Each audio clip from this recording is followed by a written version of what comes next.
Hello and welcome to Amjad Academy. In the chapter of Units and Measurement, which is of class 11, first chapter, हम Units and Measurements ये chapter पढ़ रहे हैं और ये Amjad academy का चैनल है, इसमें आप फिज़िक्स पढ़ने जा रहे हैं। तो पिछले लेक्चर में मैंने आपके साथ ये डिस्कस किया था कि डायमेंशंस कैसे निकालते हैं, किसी भी फिज़िकल क्वांटिटी के डायमेंशंस निकालने का क्या तरीक़ा है, और कुछ डायमेंशंस मैंने आपको निकाल कर बताया था। हमने डायमेंशंस को डिफ़ाइन भी किए थे और उससे पहले का जो वीडियो लेक्चर है उसमें हमने सिस्टम ऑफ यूनिट्स और इम्पॉर्टेंट जो था एसआई सिस्टम ऑफ यूनिट्स वो डिस्कस किया था।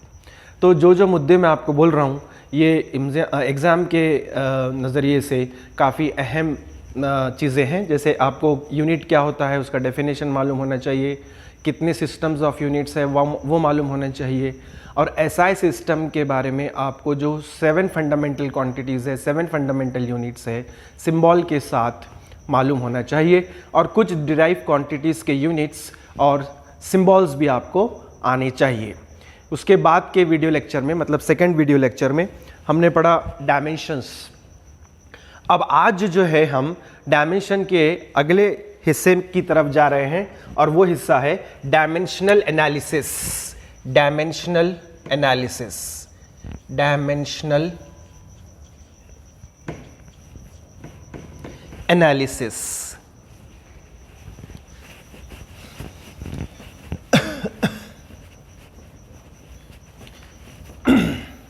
तो डायमेंशनल एनालिसिस में हम ये पढ़ने वाले हैं कि इसके क्या एप्लीकेशंस है, एनालिसिस किस तरह से किया जाता है, इसके क्या फ़ायदे हैं। तो एप्लीकेशंस हमको पढ़ना है। सिलेबस के हिसाब से 3 एप्लीकेशंस हैं। उसमें से पहला एप्लीकेशन शुरू करते हैं और वो है to verify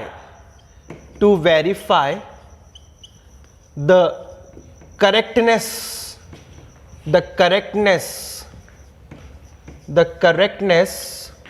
of physical equations,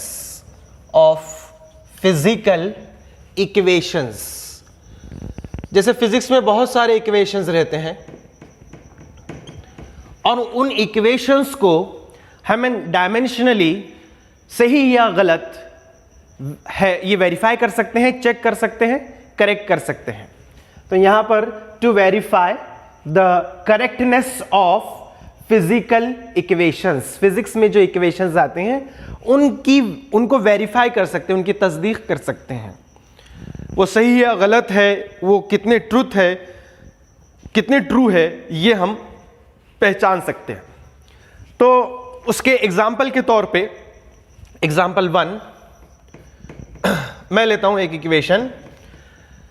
जैसे हमारे पास अगर इक्वेशन है, न्यूटन्स इक्वेशंस ऑफ मोशन में का एक इक्वेशन ऑफ मोशन है S is equal to ut plus half at square. अब ये इक्वेशंस डायमेंशनली सही है या नहीं ये हम चेक कर सकते हैं। अब यहां पर ध्यान में रखने वाली बात ये है कि ये जो साइड है, राइट हैंड साइड, ये 2 क्वांटिटीज का एडिशन दिख रहा, मतलब ये 2 क्वांटिटीज भी S के जैसे ही है और ये दूसरी भी क्वांटिटी भी S के जैसे ही है। जैसे इन द सेंस सिमिलर, जैसे कि आप 5 kg में और 2 kg मिला सकते हैं, तो 5 kg प्लस 2 kg हो जाएगा 7 kg।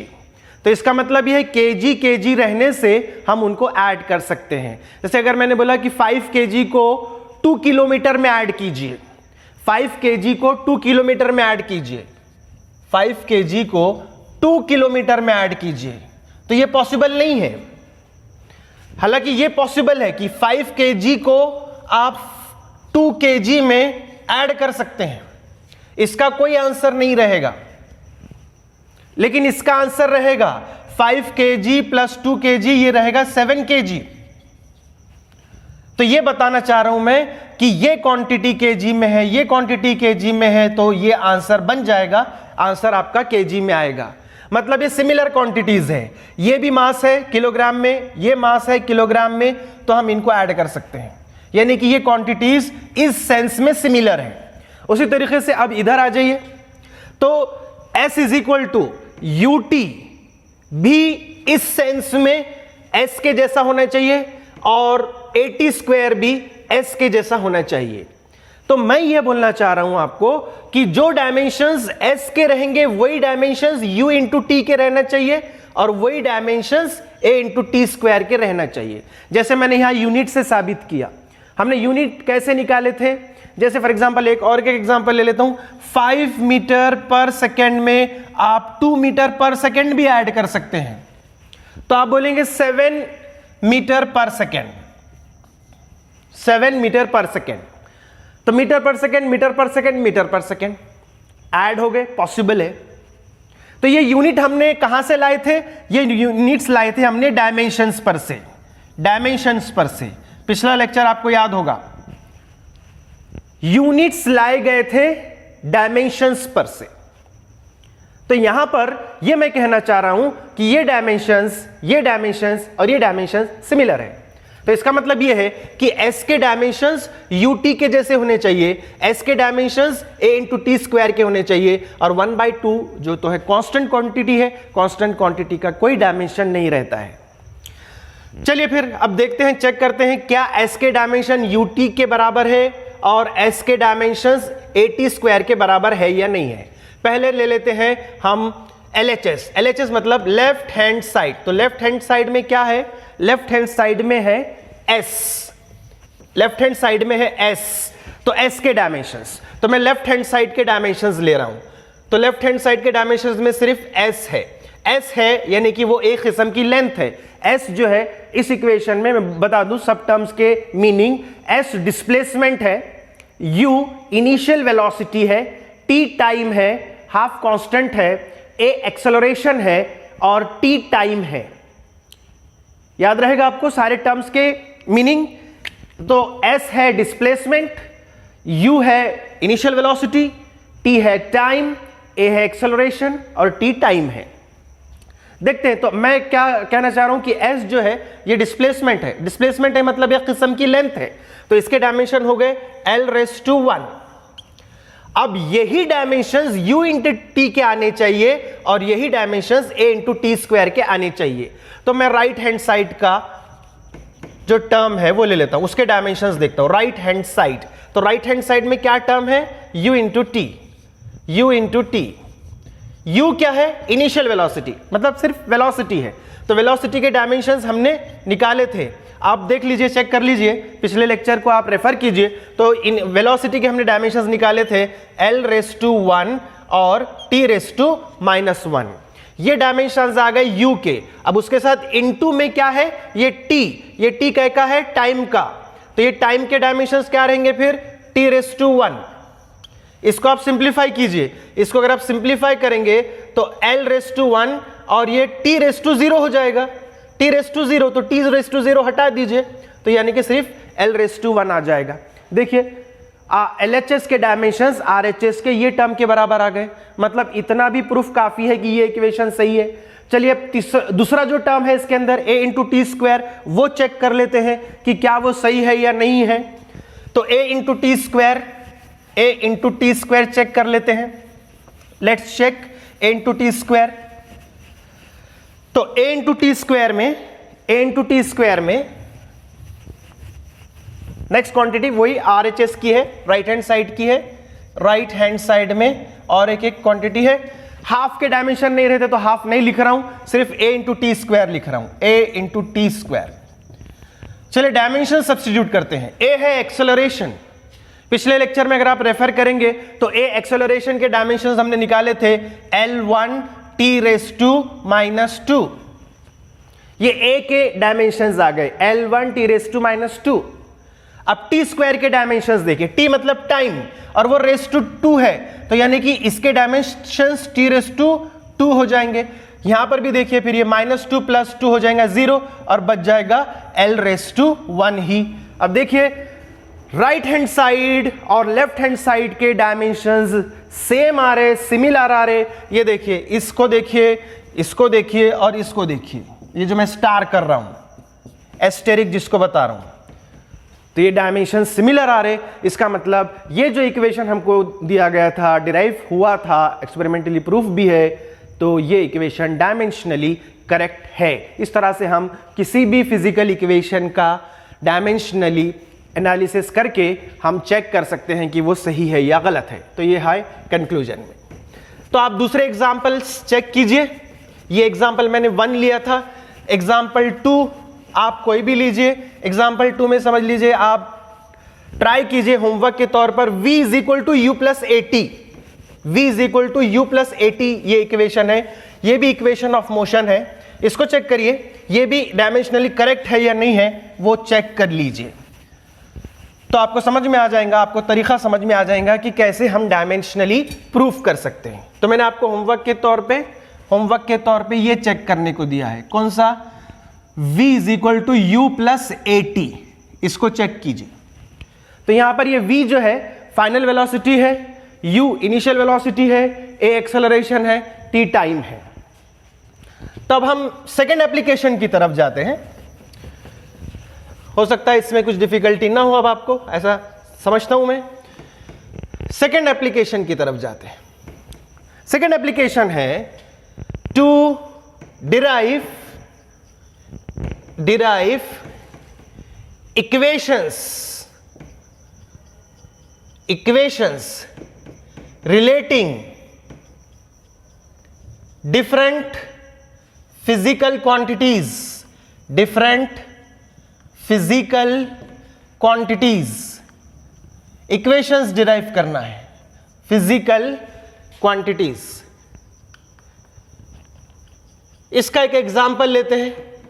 एग्जाम्पल यानी हम इक्वेशन डिराइव करेंगे, जो रिलेटेड क्वांटिटीज है उनके बीच में इक्वेशन एस्टैब्लिश करेंगे। तो अब हमको इक्वेशन बनाना है। पहले एप्लीकेशन में हमने इक्वेशन को वेरीफाई किया था, ऑलरेडी हमको इक्वेशन दिया गया था, हमने उसको वेरीफाई किया, चेक किया। अब यहां पर उसका उल्टा करना है, डायमेंशन की मदद से इक्वेशन बनाना है। अब वो इक्वेशन कैसे बनेगा? देखिए, एक चीज होती है time period of a simple pendulum T. Time period of a simple pendulum T is dependent on, वो डिपेंड करता है length of the simple pendulum पे और acceleration due to gravity G पर। मतलब ये 3 रिलेटेड क्वांटिटीज हैं। तो आपसे पूछा जा रहा है कि टी किस तरह से रिलेटेड है एल और जी से। टी का इक्वेशन बनाओ एल और जी को रिलेट करते हुए। तो टी क्या है? Time period. फिल वक्त ये याद रखिए, टी यानी कि टाइम है सिर्फ, एल है लेंथ और जी है एक्सेलरेशन ड्यू टू ग्रेविटी, यानी एक्सेलरेशन है। मुख्तसर जो याद रखना है, तो मुख्तसर से इसको शॉर्ट में क्या याद रखेंगे? ये टाइम है, ये लेंथ है, ये एक्सेलरेशन है। और अब हमको इनको रिलेट करना है, टी के लिए इक्वेशन डिराइव करना है। चलिए उसका क्या तरीका है देखते हैं। तो हम सपोज करते हैं कि टी जो है वो प्रोपोर्शनल टू एल है और प्रोपोर्शनल टू जी है। अब वो कितने पावर से प्रोपोर्शनल है वो नहीं मालूम है, तो हम यहां ले लेते हैं x से है सपोज, और यहां ले लेते हैं y से। ये x से है, इसका पावर x है और g का पावर y है। l रेस टू x है और g रेस टू y है। अब इक्वेशन डिराइव करना है, तो यानी कि बेसिकली हमको ये x और y की वैल्यू डिटरमाइन करना है, x और y की वैल्यू डिटरमाइन करना है। उसका तरीका क्या है देखिए। अब यहां पर इक्वेट कर लीजिए पहले इक्वेशन को, t इज इक्वल टू कुछ तो भी कांस्टेंट लेंगे, ये प्रोपोर्शनैलिटी को, मतलब हमको ये कहा गया था, सवाल में ही कहा गया था कि टाइम डिपेंड करता है लेंथ पे और एक्सेलरेशन पे। तो t का इक्वेशन डिराइव करो, ये हमें कहा जाएगा, इक्वेशन क्वेश्चन में कहा जाएगा, ये जानकारी दी जाएगी। फिर हम इसको यहां से इसको हल करना शुरू करेंगे कि t प्रोपोर्शनल है, डिपेंडेंट है l रेस टू x पर, g रेस टू y पर। अब ये x और y की वैल्यू निकालना हमारा मकसद है। तो इक्वालिटी को कांस्टेंट में कन्वर्ट कर लिए k से, k into l raise to x, g raise to y। ये k कांस्टेंट है, वो डायमेंशनल एनालिसिस से नहीं निकाल सकते k की वैल्यू, ये इसकी बड़ी खामी है। तो ये k की वैल्यू हम नहीं डिटरमाइन कर सकते हैं, तो इसलिए अब हमको x और y वैल्यू डिटरमाइन करना है। अब वो तरीका आगे बढ़ाते हैं। तो पहले जो क्वांटिटीज दिए हैं उनको रेस टू पावर कर दीजिए। तीसरी भी अगर कोई क्वांटिटी रहती तो हम z ले लेते थे, चौथी क्वांटिटी अगर रहती तो रेस टू a कर देते थे, पांचवी क्वांटिटी रहती तो रेस टू b कर देते थे। खैर फिलहाल हमको आसानी के लिए दो ही क्वांटिटीज दिए गए हैं और ये हमको x और y की वैल्यू निकालना है। तो अब आप क्या करिए, ये पूरे इक्वेशन का डायमेंशन में कन्वर्जन कर दीजिए। पूरे इक्वेशन को डायमेंशनली लिखिए, मतलब t के dimension should be equal to k constant है, उसके डायमेंशंस नहीं है तो into l raise to x के dimensions into g raise to y के डायमेंशंस। याद रखिए मैंने क्या बोला, क्या क्वांटिटीज है ये, l लेंथ है, g एक्सेलरेशन है और ये t टाइम है। अब हमने इनके डायमेंशंस लिखिए। अब एक्चुअल डायमेंशंस आप सब्स्टिट्यूट कीजिए, तो टाइम पीरियड के डायमेंशंस रहेंगे t raise to 1 actual, k को k रहने दीजिए, ये l लेंथ है, l रेस टू x आ जाएगा, l रेस टू x, तो 1 है रेस टू x यानी x, राइट। और फिर ये g है, g क्या है, एक्सेलरेशन, एक्सेलरेशन के डायमेंशंस क्या है, l रेस टू 1 और t रेस टू -2। तो यहां पर सिर्फ लेंथ था तो l raise to 1 raise to x, तो इसलिए मैंने direct l raise to x लिख लिया। लेकिन यहां पर g में दो चीजें हैं, l रेस टू 1 और t रेस टू -2, इसलिए मैंने ब्रैकेट लेके ब्रैकेट रेस टू y कर देता हूं मैं। ओके, अब इसको फर्दर सॉल्व कीजिए। तो t रेस टू 1 ये हमारे लेफ्ट हैंड साइड में है, is equal to k constant है, l रेस टू x है। अब मैं इसको सिंप्लीफाई कर रहा हूं ये दूसरे ब्रैकेट को, तो l raise to 1 into y यानी कि l raise to y। Next t raise to -2 into y, मतलब t raise to -2y। Okay, simplify कीजिए और आगे चल के इसको, तो t raise to 1 is equal to k into l वाला l के साथ कंबाइन हो जाएगा, तो ये आप देखेंगे कि ये दोनों पावर ऐड हो जाएंगे, l raise to x plus y और t वैसा ही 2y रहेगा, इसमें नो चेंज। इसको सिंप्लीफाई कर दिया, l ने l को देखा तो उसने देखा कि मेरा पावर x है, तुम्हारा पावर y है, इसलिए वो दोनों पावर्स ऐड हो जाएंगे, मल्टीप्लीकेशन है इस वजह से, t raise to -2y। Okay, अब देखिए यहां पर l नहीं है मतलब वो रेस टू 0 है, इस लेफ्ट हैंड साइड में l नहीं है मतलब l रेस टू 0 है। तो अब आप बोलेंगे कि यहां पर इसको मैं थोड़ा इलैबोरेट करता हूं, l रेस टू 0 और t रेस टू 1 ऐसे लिखता हूं, तो k into l raise to x plus y और t रेस टू 2y।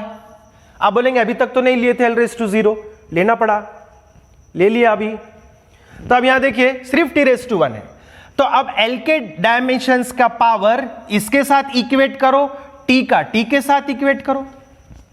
अब ऊपर देखिए पावर्स को देखिए बाप, पावर्स को, तो अगर l के पावर इधर 0 है, इधर l का पावर क्या है x प्लस y, तो आपने ये बोलना चाहिए कि सीधा सीधा दिख रहा है कि x plus y is equal to 0।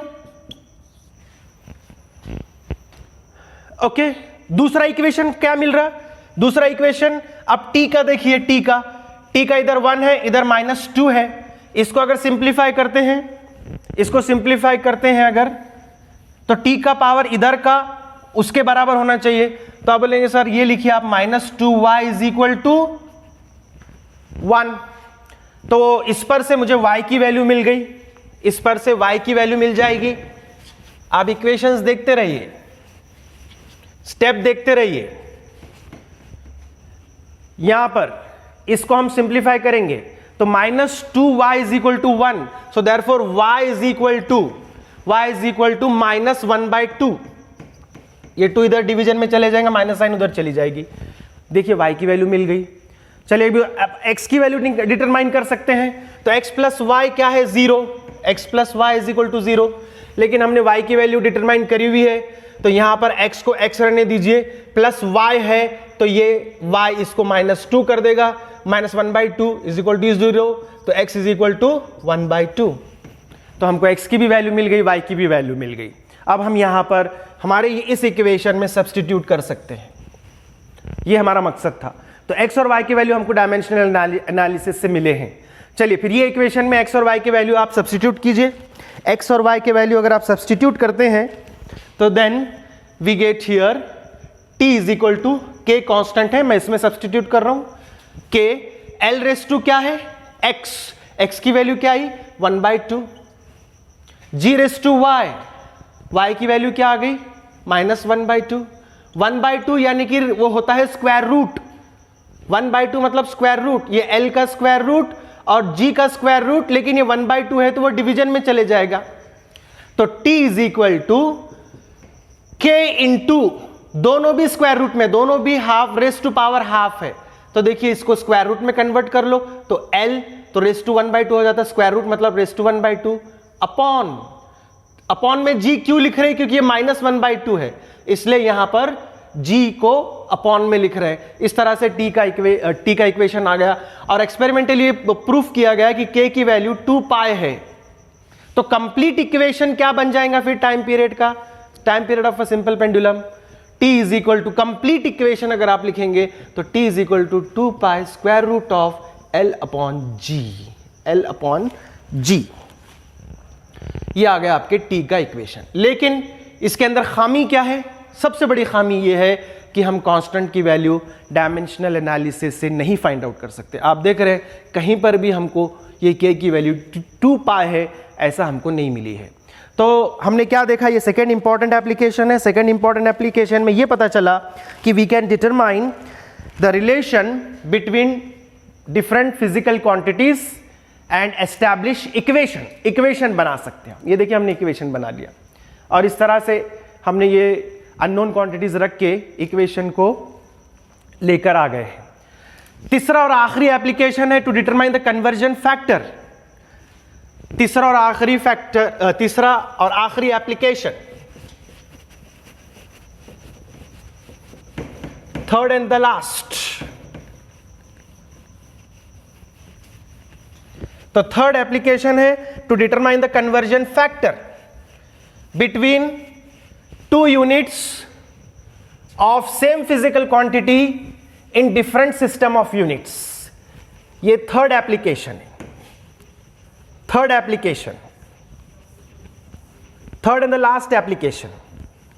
पहला एप्लीकेशन था to verify the correctness of physical equation, दूसरा एप्लीकेशन था to derive relation between different physical quantities in the form of equation, वो हमने देखा, और तीसरा application, third and the last, to determine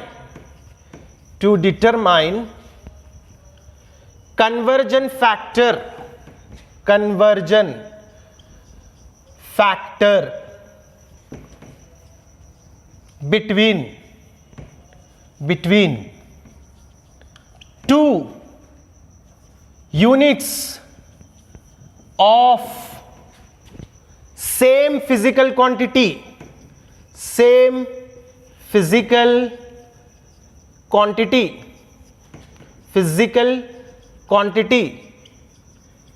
in different systems of units में। पहले क्या होना हमको ये समझ लीजिए, कन्वर्जन फैक्टर क्या चीज है। जैसे आपको स्कूल के टीचर ने ये याद कराया होगा कि 1 मीटर यानी कि 100 सेंटीमीटर, 1 किलोग्राम यानी कि 1000 ग्राम। तो ये जो नंबर आ रहा है 100, 1000, इसको बोलते हैं कन्वर्जन फैक्टर, राइट। ये दोनों सेम क्वांटिटी के यूनिट्स हैं, तो 1 किलोग्राम ये 1000 के बराबर है, तो ये जो 1000 है ये कन्वर्जन फैक्टर है। 1 मीटर ये 100 सेंटीमीटर है, तो ये कन्वर्जन फैक्टर है, 100 नंबर 100 कन्वर्जन फैक्टर है। तो पहले तो वो फिजिकल क्वांटिटी एक ही होना, उसके अलग अलग यूनिट्स होना, अलग अलग सिस्टम ऑफ यूनिट्स में होना, 2 यूनिट्स, और उसके लिए कन्वर्जन फैक्टर। अब मिसाल के तौर पे यहां पर अगर मैंने ये एग्जांपल लिया, तो ये दोनों किसके यूनिट है, ये दोनों यूनिट है मास के। तो एक फिजिकल क्वांटिटी, 2 यूनिट्स, किलोग्राम और ग्राम। लेकिन ये किलोग्राम जो है ये SI यूनिट है और ग्राम CGS है। तो यानी कि एक ही क्वांटिटी रहना चाहिए, एक ही फिजिकल क्वांटिटी रहना चाहिए, उसके दो अलग अलग यूनिट्स रहना चाहिए अलग अलग सिस्टम में, अलग अलग सिस्टम में, तो उसके लिए लगने वाला कन्वर्जन फैक्टर ये हम निकाल सकते हैं। ये तो हमने लर्न कर लिया, ये तो बेसिक है। लेकिन अगर मैंने अचानक अब आपके सामने ये रख दिया, ये क्वेश्चन पूछ लिया आपसे कि ये बताओ कि 1 जूल यानी कितने अर्ग, हाउ मेनी अर्ग्स। अब ये आपको लर्न नहीं कराया, हो सकता है लर्न भी कराया हो, लेकिन कन्वर्जन फैक्टर निकला कैसे वो हम डायमेंशनल एनालिसिस के जरिए निकाल सकते हैं। ये हमने लर्न किया हुआ है। अब ये हम डायमेंशनल एनालिसिस से निकालेंगे कि 1 जूल में कितने अर्ग रहते हैं। अब आप ये पहचानो कि ये दोनों यूनिट्स किस फिजिकल क्वांटिटी के हैं। तो पहले आपको पहचानना आना पड़ेगा कि सर ने ये जो एग्जांपल लिए, इस एग्जांपल में ये जो दो यूनिट्स है ये अलग अलग सिस्टम ऑफ यूनिट्स में है। जैसे यहां पर ये SI और CGS, तो ये दोनों भी अलग अलग यूनिट्स है, अलग अलग सिस्टम ऑफ यूनिट्स में, लेकिन एक ही फिजिकल क्वांटिटी के हैं। तो पहचानना पड़ेगा ये फिजिकल क्वांटिटी है कौन सी, वो पहचानना पड़ेगा। चलिए पहला स्टेप मैं बता रहा हूं कि क्या करना है, किस तरह से कन्वर्जन फैक्टर निकालना है। मैं ये सपोज करता हूं कि 1 जूल की वैल्यू मान लो x अर्ग है, and I want to know this x, and what is this x? x is the conversion factor, x is the conversion factor, conversion factor. I want to know the value of this x with the help of dimensional analysis. So I am supposing that I take 1 joule as x erg.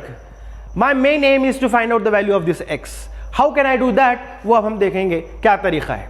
तो पहले तो physical quantity कौन सी वो पहचानिए, ये दोनों। तो आपको याद आ रहा होगा जूल, तो हाँ कहीं तो भी सुना है, सर बोल रहे थे। तो जूल जो है ये एनर्जी का यूनिट है और अर्ग भी एनर्जी का यूनिट है, या फिर ये वर्क के यूनिट्स है, दोनों भी वर्क और एनर्जी।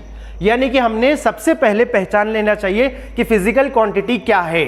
तो you identify the physical quantity and we have identified, and that physical quantity is what? So physical quantity you have to identify. So what is the physical quantity here, जिसके हमको ये दो units दिए गए हैं। तो physical quantity हमको समझ में आया, वो है वर्क। चलो very good, this is the first step, I mean this is the second step in fact. Okay, now I want to determine this value of x. I'm repeating again and again. I have identified that these two units are of same physical quantity, work. Okay, अब आप क्या करो, दोनों तरफ dimensions लिख दो। तो 1 joule यानी कि यहां पर 1 इंटू अब डायमेंशंस ऑफ वर्क लिख लीजिए। डायमेंशंस ऑफ वर्क हमने निकाले थे क्या? तो m1 है, आपको मैं एक बार निकाल के बता देता हूं वर्क के डायमेंशंस। वर्क W होता है फोर्स इंटू डिस्प्लेसमेंट, फोर्स के डायमेंशंस है m1 L1 T-2। चेक कर लीजिए पिछले लेक्चर में।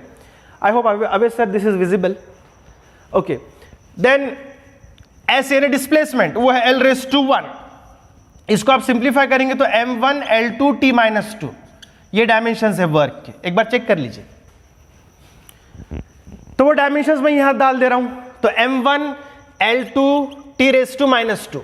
लेकिन ये जो जूल है वो यूनिट है SI सिस्टम में, तो यहां पर छोटा सा SI लिख देना आपने, SI सिस्टम में। This is equal to x को x रहने दीजिए। अब ये अर्ग है, अर्ग के भी डायमेंशंस यही रहेंगे, लेकिन मैं यहां पर मैंने SI लिखा, वहां पर ये यूनिट जो है तो CGS यूनिट है। याद रख लीजिए, ये जो जूल है ये SI यूनिट है और ये अर्ग जो है ये CGS यूनिट है। जूल SI यूनिट है, अर्ग CGS यूनिट है। तो इसलिए मैंने यहां पर SI लिखा छोटा, आइडेंटिफाई करने के वास्ते। x इंटू, अब वापस से यही डायमेंशंस रहेंगे, m1 L2 T-2 और ये रहेगा CGS। अब ये पर्टिकुलर यूनिट्स इस सिस्टम में आप यहां पर सब्स्टिट्यूट कर दीजिए, तो आप बोलेंगे m⁻1 मास का यूनिट SI सिस्टम में, तो आपको मालूम है वो किलोग्राम है। फिर उसके बाद L लेंथ का यूनिट SI सिस्टम में, तो वो है मीटर, यानी कि मीटर⁻²। और टाइम का यूनिट सेकेंड, तो सेकेंड⁻²। ये क्या कमाल कर दिया मैंने ये SI यूनिट्स जो है ये यहां पर जो इसके यूनिट्स है वो मैंने सब्स्टिट्यूट कर दिया। मास का SI यूनिट किलोग्राम, मास का SI यूनिट लेंथ का मीटर, लेकिन रेस टू 2 है तो इसलिए रेस टू 2। टाइम का SI यूनिट, इसलिए S रेस टू -2। अब वही काम उधर भी करना है। This is equal to x into, यहां पर अब मास का यूनिट सीजीएस सिस्टम में तो ग्राम है, और सीजीएस सिस्टम में लेंथ का यूनिट सेंटीमीटर, सेंटीमीटर स्क्वायर है। टाइम का सेकेंड रेस टू -2। देखिए अब हमारी मंजिल पर हम धीरे धीरे पहुंच रहे हैं, मंजिल की तरफ पहुंच रहे हैं। मैं इसको और आगे सॉल्व कर रहा हूं।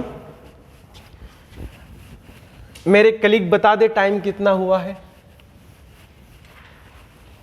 अबे सर,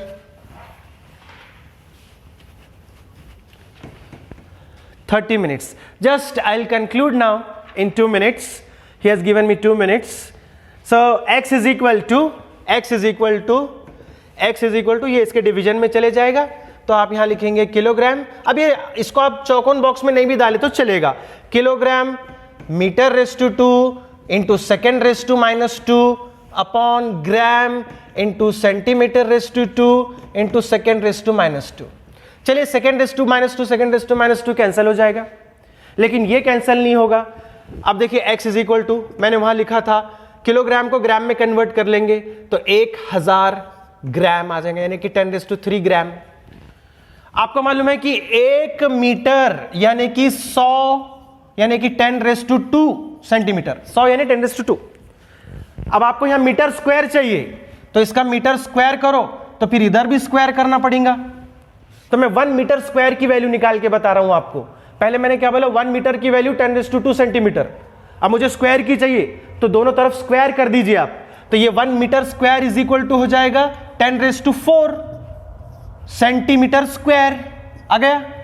तो ये मीटर स्क्वायर की जगह पे मैं क्या लिखूंगा, 10⁻⁴ centimetre square into 10⁻⁴ centimetre square upon, इसको नहीं तो और आप किलोग्राम में कन्वर्ट करेंगे, वैसा दिन रात कई ऐसे चलते रहेगा। फिर इसको ग्राम को ग्राम में रहने दीजिए नीचे वाले को, और सेंटीमीटर स्क्वायर को सेंटीमीटर स्क्वायर में रहने दीजिए। अब तो ग्राम ग्राम कैंसिल हो सकता, सेंटीमीटर सेंटीमीटर कैंसिल हो सकता, 10⁻³ बचा, 10⁻⁴ बचा, तो ये हो जाएगा 10⁻⁷। आगे हमारी x की वैल्यू, x था कन्वर्जन फैक्टर, ये देखिए x कन्वर्जन फैक्टर था, तो यानी कि अब कंक्लूजन क्या निकला, फिर ये सारी डिस्कशन का कंक्लूजन ये निकला कि 1 जूल होता है, x की वैल्यू सब्स्टिट्यूट कर दीजिए 10⁷ अर्ग। इस तरह से हम कन्वर्जन फैक्टर डायमेंशनल एनालिसिस की मदद से निकाल सकते हैं। होमवर्क के तौर पर एक आप घर पे ट्राई कीजिए। होमवर्क के तौर पर मैं आपसे जानना चाहता हूं कि 1 वैट कितने अर्ग पर सेकेंड है, यह आप डिटरमाइन करके बताइए। कमेंट बॉक्स में इसका आंसर मुझे भेजिए। 1 watt is equal to how many erg per second. तो इस तरह से डायमेंशन का ये हिस्सा हमारा खत्म हुआ। अब चैप्टर का एक लास्ट हिस्सा बचा, जिसमें हम एस्टिमेशन ऑफ एरर देखेंगे, एरर, टाइप्स ऑफ एरर, और फिर estimation of error.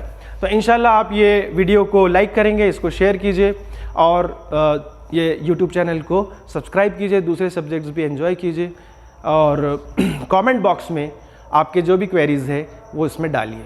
Thank you.